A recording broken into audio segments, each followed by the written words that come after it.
Coucou les petits couvreurs d'internet, je viens de finir le pliage, je voulais qu'on fasse un petit point sur la zinguerie. Bon alors, j'ai préparé là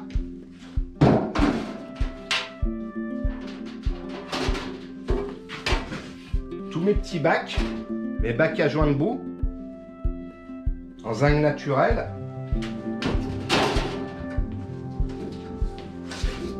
Là j'ai fait mon départ mural. Avec un relevé de 10, une pince. J'ai laissé 5 cm de rab à l'égout pour aller chercher la bande Z. J'ai laissé aussi 5 cm pour le fêtage. Puis là, j'ai tracé un trait à 92 du bas. C'est là où j'ai pris mes cotes sur le chantier. Voilà. Ça, c'est mon avant-dernier bac gironné. Il y aura un deuxième bac gironné qui fera nous en même temps, mais je préfère tout poser d'abord et prendre la cote de ce dernier bac précisément.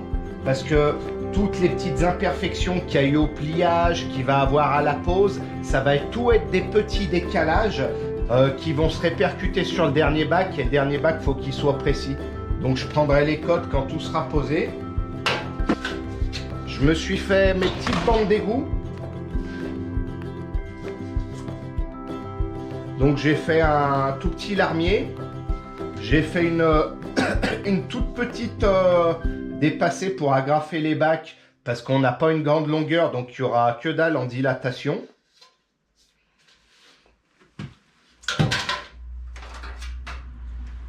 J'ai fait mes petits habillages de bandeaux. Vous les reconnaissez ceux-là? Bon, par contre, j'ai pas fait de pince devant. Je sais pas si je vais en faire parce que c'est assez haut, c'est quelque chose qui se voit pas. Et puis là, il y a vraiment pas beaucoup de plage. Surtout que le larmier, il va venir mordre comme ça. Donc, si je suis de bonne humeur, je ferai une petite pince. Une petite pince à queue de cochon pour voir cette méthode. C'est une méthode qui se fait pas mal sur Lyon. Je l'aime pas trop, elle est pas très jolie, mais je vous la ferai voir. Ouais, ça coûte rien. Tac. Le petit bac de récupération qui va en haut du couloir. Voilà, j'ai fait mon petit relevé, il est prêt à souder ici à la pente. Je me suis fait mes petites pattes d'agrafe.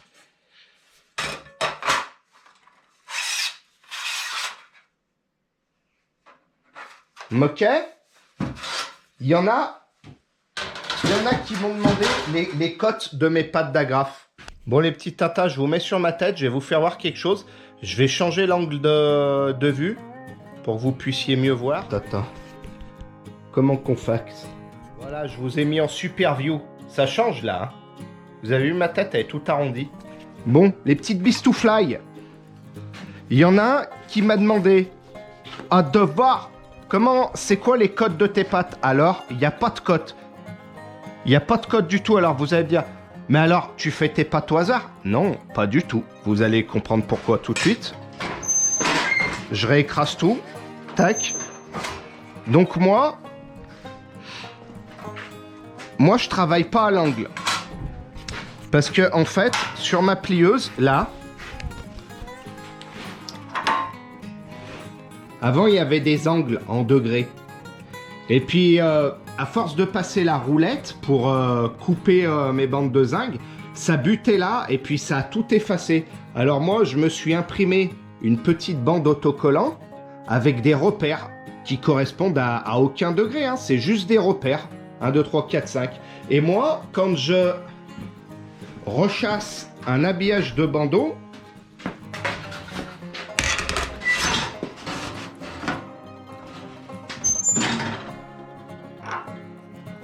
je lève jusqu'à mon repère 5. Des fois, sur 1 mètre, hop, je mords un petit peu, tac. Et quand on regarde, on voit que le dessous du boudin, il arrive à ras la mâchoire de ma plieuse. Donc c'est ce que je voulais. avec ma petite pâte d'agrafe, ce que je vais faire, sans la mesurer, je la prends, je la mets à ras ma mâchoire, à ras le tablier plutôt. Je lui mets un petit pli à 5. Je la retourne. L'angle que je viens de faire, je le mets contre mon tablier. Et de nouveau, je lui refais un petit pli à 5. Donc ça me donne ce profil-là. Qui va entrer parfaitement dans le boudin. Voilà. Comme ça, le petit Tintin, il saura comment faire des pâtes pour mettre dans les boudins. Ensuite, je voulais vous faire voir quelque chose aussi. C'est qu'en fait, j'ai galéré moi pour façonner mes bacs à joints de boue. D'habitude, quand j'ai beaucoup de joints de boue à façonner, j'ai un pote, mon pote Mania, il a une profileuse à joints de boue, donc je vais chez lui, il me la prête et puis je tire mes bacs. Mais là, bon, les bacs, ils faisaient 1,20 m, donc ce que j'ai fait, je me les suis fait à la plieuse. Mais ma plieuse, elle va pas très bien pour faire ça. Et il y a une autre plieuse qui va bien mieux. Je vous ferai voir quand j'irai plier chez un pote la prochaine fois. Je vous ferai voir pourquoi. Alors, je vais trouver un petit bout de zinc. Yes, il y en a là. Man. Rardez bien. Rardez bien, mes petits bicounets. Alors, pour faire un bac à joint de boue, là, on fait 1. Là, on fait 2. On retourne. Et on fait 4,5. Bon, déjà, chose importante, je vous le dis tout de suite, là, j'ai mis des gros coups de tracettes qui ont rayé le zinc. C'est fait pour que vous puissiez bien voir ce que j'ai tracé. Dans la réalité, il ne faut pas faire ça. Soit vous les tracez avec un crayon, soit vous mettez un petit trait très léger. Vous voyez, qui se voit à peine. Parce que là, il y a une grosse fragilisation du zinc. On est d'accord? Mais comme c'est une chute, on s'en bat les waves. On est bien d'accord, mes petits Tintins. Hein? Après, allez pas dire que je suis un gros chabert, que je mets des gros coups de tracette dans mes bacs à joints de boue. Non. Bon, alors, ce qui va se passer, c'est que... Logiquement, là, on est sur la partie... J'ai tracé 1 et 1. D'accord? Mais en fait, celui-là, il faudrait qu'il fasse à peu près 8... Et celui-là qui fasse à peu près 12 mm. Donc ce que je fais, moi, je me mets à mon trait. Et puis je vais le bouffer un petit peu, mais à l'œil, vous voyez, de 1000, 2000. Tac. 90 degrés. Je me mets à mon trait suivant. 90 degrés. Et quand je veux le retourner, donc je le mets en butée, vous voyez, j'arrive pas à mon trait. Parce que, en fait, ma mâchoire, là,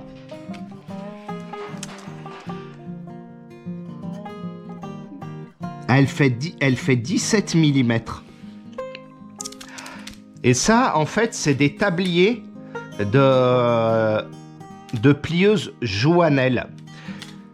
J'ai un pote qui a une Schechtel, un qui a une Schechtel, l'autre qui a une Schroeder. Et en fait, les tabliers, ils sont de 1 cm. Et avec 1 cm, ça permet de pouvoir plus rapprocher donc le joint qui a été plié et de pouvoir accéder à son trait. Alors, comment j'ai fait?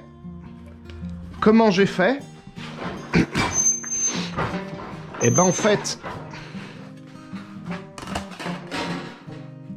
j'ai plié ça à mon repère de 9. Celui-là à mon repère de 9 également.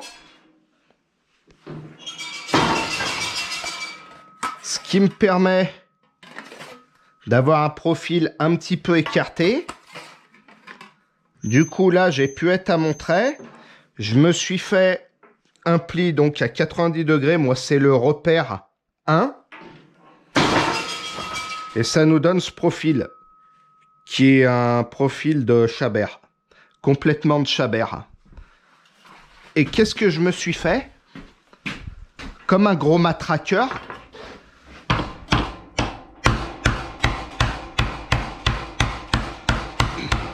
Je l'ai tout matraqué comme ça. Donc là, on est sur 1m20. C'était pas une masse à faire. Par contre, pour se taper des 2 mètres comme ça et puis en faire, je sais pas, 50 bacs. Là, il y avait 6 ou 7 bacs. Si tu fais 50 bacs, laisse tomber, quoi. Faut mieux que tu ailles faire façonner ça avec une profileuse ou avoir une vraie plieuse de professionnel. Donc, voilà ce que je voulais vous montrer, les petits bicounets, avant qu'on décolle pour le chantier. Je vais aussi prendre... J'ai des pâtes tôle, en tôle laquée.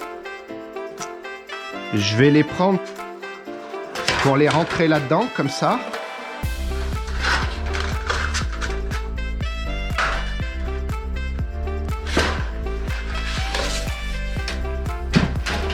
Bon, allez, à tout à l'heure. I'll be back.